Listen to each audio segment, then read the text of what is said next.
Spoken English క్లాస్కి వెళ్తే English వస్తుందా, లేకపోతే 1 అవర్ డైలీ హిందూ పేపర్ చదివితే వస్తుందా, లేకపోతే ఇంగ్లీష్ సినిమాలు చూస్తే వస్తుందా English?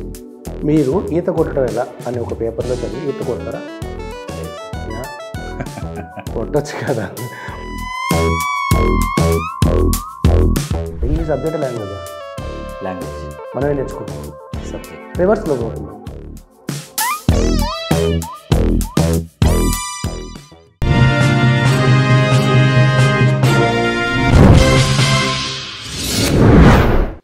Hi guys, welcome to social post. ఈరోజు మనతో స్టూడియోలో సుందర్ గారు ఉన్నారు. Hello sir. Hi. Hi sir, ఎలా ఉన్నారు సార్? సూపర్. ఒక 3 నెలలు ఇంగ్లీష్ స్పోకెన్ ఇంగ్లీష్ క్లాస్కి వెళ్తే ఇంగ్లీష్ వస్తుందా, లేకపోతే 1 అవర్ డైలీ హిందూ పేపర్ చదివితే వస్తుందా, లేకపోతే ఇంగ్లీష్ సినిమాలు చూస్తే వస్తుందా ఇంగ్లీష్? అంటే వే ఆఫ్ లెర్నింగ్ ఒక్కొక్కరు ఒక్కోలా బాగా ఇష్టపడతారండి.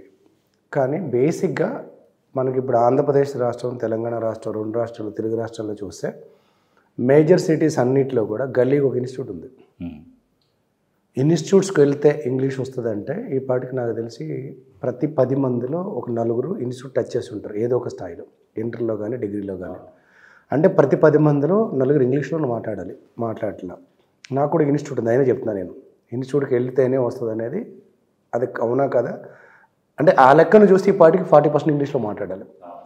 ఇంకా ఈనాడు పేపర్ సార్, మీరు హిందూ పేపర్ లేదా డెక్కన్ క్రానికల్ ఏ ఇంగ్లీష్ పేపర్ అయినా 2 to 5 రూపీస్, అంటే మంత్లీ 150 రూపీస్. 3 నెలలకు మీరు అంటే తిప్పుకుంటే 5,000 రూపాయలు. పెట్టలోనూ ఎవరు లేడు. ఆ లెక్కన అది ఇంగ్లీష్ రావాలి. ఇంకా 3వది ఇంగ్లీష్ సినిమాలు చూడటం. వాస్తవానికి సినిమాలు చూడటం, పేపర్ చదవటం అనేది మీకు ఇన్ఫర్మేషన్ ఇవ్వగలుగుతుంది. అసలు సినిమా అనేది నేను అసలు ప్రిఫర్ చేయను, ఎందుకంటే నీ కాన్సన్ట్రేషన్ అంతా మోషన్ పిక్చర్ దాని మీద ఉంటుంది. సినిమాలో సబ్ టైటిల్ చూసి నేర్చుకున్నాడంటే వాడు అబ్దుల్ కలాం కన్నా గొప్పవాడే ఉంటాడు, స్వామి వివేకానంద కన్నా ఎక్కువ కాన్సన్ట్రేషన్ ఉంటాడు. అది ఎవడో జన్మకు ఒకటి పుడతాడు. సినిమాలు చూసి ఇంగ్లీష్ నేర్చుకునేవాడు అన్నాడంటే అది ఖచ్చితంగా వాడు ఎక్స్ట్రాడినరీ మ్యాన్, ఆర్డినరీ మ్యాన్ కాదు యాక్చువల్గా. ఎందుకంటే వాడు కాన్సన్ట్రేషన్ ఎట్టే పోతుంది. ఇంకా పేపర్ చదవడం అనేది ఇప్పుడున్న జనరేషన్కి ఫిజికల్ పేపర్ చదివే అలవాటు లేదు. చదివినా 5 నిమిషాల నుంచి చదవడు. అంటే చదివితే వస్తుందా అంటే అది కూడా క్వశ్చన్ మార్కే. ఇన్ఫర్మేషన్ వస్తుంది అంతే. మీరు ఈత కొట్టడం ఎలా అని ఒక పేపర్లో చదివి ఈత కొడతారా? లేదు సార్. కొట్టచ్చు కదా.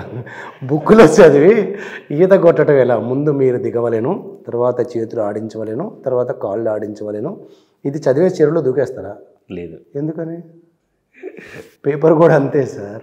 పేపరు, వీడియోలు, ఇప్పుడు యాప్స్ వచ్చినాయి, చాలా యాప్స్ వచ్చినాయి. 100 రూపాయలకి, 99 రూపీస్కి. ఇప్పుడు నేను క్లాస్ మొత్తం వీడియో పెట్టేసి అది చూస్తే మీకు ఇంగ్లీష్ రాదు. ఇంగ్లీష్ ఎలా మాట్లాడాలో టెక్నిక్ తెలుస్తుంది, ఇన్ఫర్మేషన్ తెలుస్తుంది. ఈత కొట్టాలంటే చెరువులో దిగి ఈత మొదలెడితే నువ్వు మునుగుతున్నావో తేలుతున్నావో తెలుస్తుంది. పక్కన ఒక ఎక్స్పర్ట్ ఉండి మునగకుండా ఎటువంటి స్టెప్స్ తీసుకోవాలో చెప్తే నీకు ఈత అలవాటు అవుతుంది. వైస్ వెర్సా, కారు తోలడం అంటే ఎలా అని ఒక బుక్ చదివి కారు బండి మీద బంజిరాలు చేసుకొస్తే నెక్స్ట్ 2-3 నిమిషాలు మీరు పోలీస్ స్టేషన్లో ఉంటారు కదా. ఇది కూడా అంతే. వీడియోలు చూస్తే, పుస్తకాలు చదివితే ఇంగ్లీష్ వస్తుంది అనేది పిచ్చి భ్రమ మాత్రమే. మాట్లాడిచ్చేవాళ్ళు ఉండే ఇప్పుడు ఇన్స్టిట్యూట్స్ని గురించి మాట్లాడదు. ఇన్స్టిట్యూట్స్ని కూడా ఏం చేస్తున్నారంటే సిలబస్ బేస్డ్ వెళ్తున్నారు. వాళ్ళు ఒక పర్టికులర్ సిలబస్ పెట్టుకొని వాళ్ళ బిజినెస్కి అనువుగా 30 రోజులకో, 40 రోజులకో, లేకపోతే 45 రోజులకో, లేకపోతే 3 మంత్స్కో పెడుతున్నారు. కాదు, వచ్చిన స్టూడెంట్ ఏం చెప్పగలుగుతున్నాడు, అసలు తనకి ఏమొచ్చు, ఎంతో కొంత వచ్చి ఉంటుంది కదా. ఏమొచ్చు, ఏమి రాదు, ఆ రాందాన్ని నేర్పిస్తూ ప్రాక్టీస్ చేసుకుంటూ వెళ్తే వస్తుంది. ప్రాక్టీస్ మాట్లాడితేనే. సో ఎంత శాతం గ్రామర్ వస్తే ఇంగ్లీష్ మాట్లాడడం మొదలెట్టవచ్చు మీ దృష్టిలో? ఎంత గ్రామర్ చాలామంది గ్రామర్ అనుకుంటారు. ఎంత గ్రామర్ తెలిస్తే మొదలెట్టచ్చు ఇంగ్లీష్లో మాట్లాడడం మీ దృష్టిలో? 100కి నాకు తెలిసి ఒక 40% వస్తే మొదలెట్టచ్చు అంటారు. నేనేమంటానంటే మొదలుపెట్టడానికి 0% ఇక్కడ రా ఏమంటారు మీరు? కమ్ హియర్, కూర్చో, విను, మాట్లాడు, ఏదైనా చెప్పు, కెమెరా వైపు చూడు, సీ దట్ కెమెరా. ఇవన్నీ మీ కెమెరా. దీనిలో మీకు గ్రామర్ ఎక్కడ ఉందని వర్డ్ జరుగుతుంది కదా. నిత్య జీవితంలో వాడే పదాలు వస్తే చాలంటుంది. సో మొట్టమొదటగా గ్రామర్ కావాలి, వర్డ్స్ రావాలి. ఈ వచ్చిన వర్డ్స్తో ఇవి వాడుతున్నారా? మీరు వాడరు. మీ ఫ్రెండ్ని ఏమంటారు? బయటకు వెళ్ళండి, go out and open the door అనరు. సో వచ్చిన దాన్ని వాడాలి, రాని దాన్ని నేర్పిస్తూ ప్రాక్టీస్లో పెడితే వస్తుంది తప్పితే ఇన్స్టిట్యూషన్స్ 100% నమ్మడానికి లేదు. అది సిలబస్ బేస్ మీద వెళ్ళి ఒక కోర్స్ పెట్టి మళ్ళీ సబ్జెక్టే చెప్తున్నాడు. ఇంగ్లీష్ సబ్జెక్టే లాంగ్వేజ్ మనమే నేర్చుకుంటున్నాం. సబ్జెక్ట్ రివర్స్లో పోతున్నాం. తెలుగు మనం చదవడం, రాయటం ముందు నేర్చుకున్నామా, మాట్లాడడం ముందు నేర్చుకున్నామా? తెలుగు చదవడం రాయటం ముందు నేర్చుకున్నామా, మాట్లాడడం ముందు నేర్చుకున్నామా? మాట్లాడడం అంటే ఒక భాష నేర్చుకోవడానికి చదవడం రాయడం అవసరం లేదు యాక్చువల్గా. ఇది ఆల్రెడీ ప్రూవ్ చేసుకున్నాం మనం. మళ్ళీ తెలుగులో చదవడం రాయటం మీద detailed text book, non detailed work book ఇవన్నీ చేస్తున్నాం. ఒక్క మాట్లాడడం తప్ప. మాట్లాడితేనే వస్తాను నేను. అసలు వదిలిపెడుతున్నాం. అదే జరుగుతుంది. బయటకు వస్తే ఏ ఇంటర్వ్యూకి వెళ్ళినా నువ్వు రాసి చూపించంటే say about yourself, say something about yourself which is not there రెజ్యూమెంట్.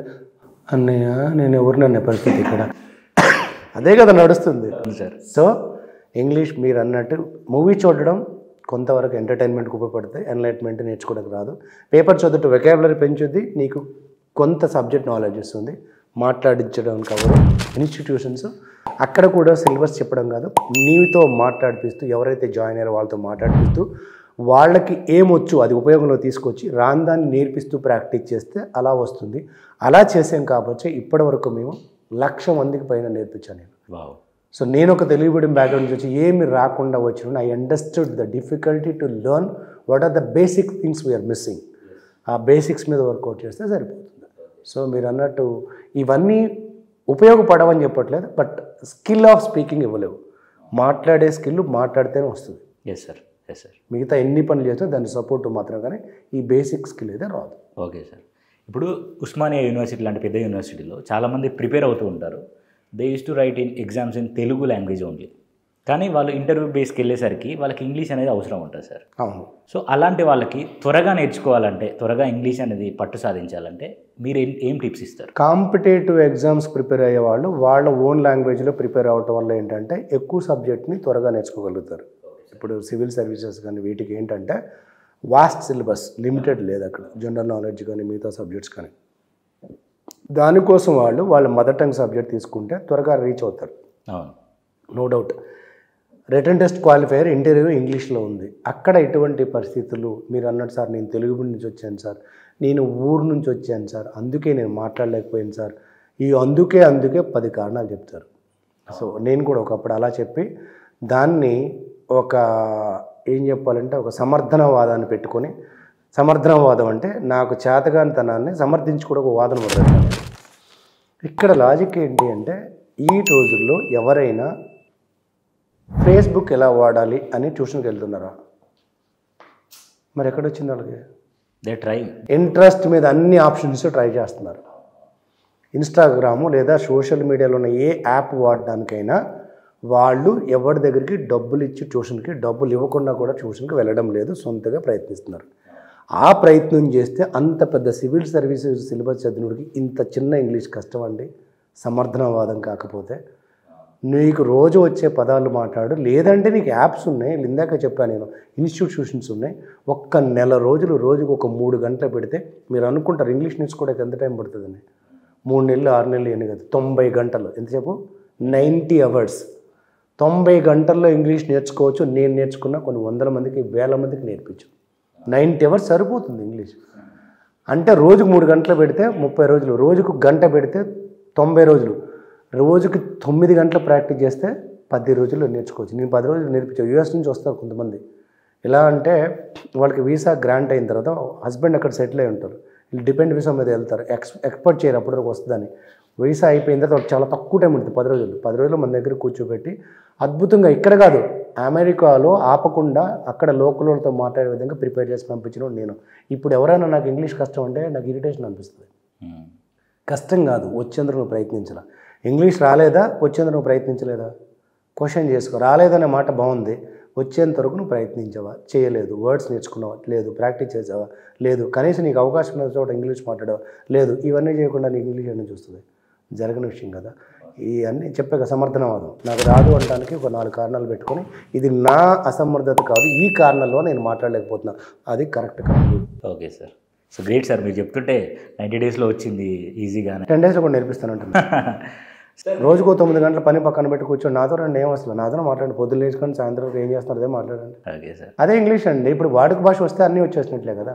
Extreme words లేకపోతే bombastic words, poetic words, Shakespeare వాడిన అడ్జెక్టివ్స్ ఎవరికి కావాలి, అవసరం లేదు కదా. Communication is important. నువ్వు రోజు ఏం చేస్తున్నావు అదే చెప్పమంటున్నావు అంతే. Okay sir. Thank you sir. Thank you so much. Great talking with you sir. It's my pleasure. ఇంకా డీప్గా గ్రౌండెడ్ క్వశ్చన్స్తో మళ్ళీ మీ ముందుకు వచ్చి అడుగుతాను సార్. మీ దగ్గర ఇంగ్లీష్ లాంగ్వేజ్ కంటే కమ్యూనికేషన్ అవ్వచ్చు, మోటివేషన్ అవ్వచ్చు, ఇలాంటి ఇంకా చాలా ఎక్కువ ఉన్నాయి. So will come up with that topic also. మీరు ఓకే అంటే? It's my pleasure. Okay sir. Thank you. Have a thank you so much sir. So చూసారు కదా, ఇవి మనం సుందర్ సార్తో మాట్లాడి తెలుసుకున్న విషయాలు.